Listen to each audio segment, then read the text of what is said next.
It was supposed to be just another ordinary evening, dinner with my wife and her family. We'd been married for 2 years, and while things weren't perfect, I truly believed we could work through our differences. But that night changed everything. The restaurant Sarah picked was upscale, far too fancy for my taste. Crystal chandeliers sparkled above us, and waiters in crisp uniforms moved like clockwork between tables. As I glanced around, all I could think about was how much this meal was going to cost. Sarah had invited her parents, her sister, and her sister's fiancé, making us a party of 6. When the menus arrived, the prices nearly made my eyes widen. Why does it always have to be the most expensive place in town? I thought. Still, I bit my tongue.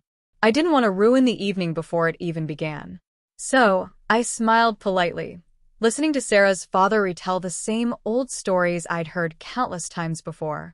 Throughout dinner, I noticed Sarah giving me these quick, pointed looks. Something was on her mind. I could feel it, but I decided to ignore it. Whatever it was, I hoped we'd talk later in private. Then, the waiter placed the check on the table. That's when everything started to unravel. "Can you give me your credit card?" Sarah asked casually, her tone light, but with an edge of expectation that immediately made my stomach tighten. I looked at her, confused.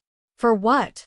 "To pay for dinner," she said, like it was the most obvious thing in the world. I blinked. "Wait, you want me to pay for everyone's dinner?" "Yes," she said sharply. "It's just dinner with my family. You're my husband. This shouldn't even be a discussion." I took a deep breath, my pulse quickening. "Sarah, no. I'm not paying for this.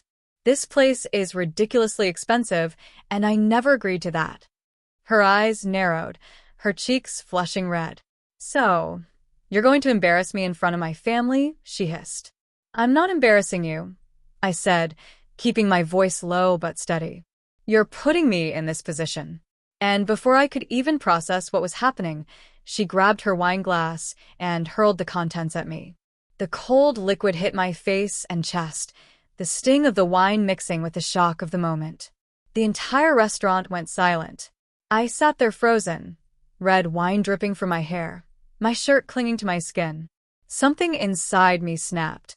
I stood, anger and humiliation surging through me, and without thinking, God help me, I slapped her.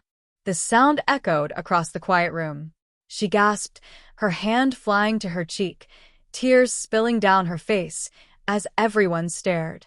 Her father leapt up, shouting, "How dare you touch my daughter?" The fury in his eyes was something I'll never forget. I didn't say a word. I turned, walked out, and left the restaurant with my heart pounding in my chest. At home, I sat in silence, staring into the dark. Shame washed over me for losing control, but I couldn't ignore the truth. She'd crossed a line first. Still, what I'd done, that wasn't right either. I waited for her to come home. She never did. The next day, I called. No answer. I texted, apologizing for what happened, explaining how humiliated I felt, but still, nothing. By the third day, I knew it was over. And, strangely, I felt relieved. This wasn't what marriage should be. Yes, I made a terrible mistake, but so did she. Public humiliation, disrespect, and rage, that wasn't love. So I called a lawyer. I filed for divorce.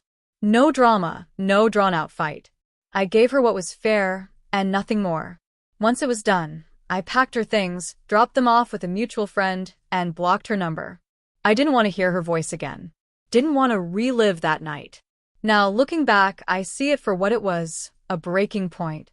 We brought out the worst in each other, and maybe walking away was the only right thing either of us ever did. That night taught me something I'll never forget. Anger and pride destroy faster than love can heal. It was a painful lesson, but one I'll carry with me for the rest of my life.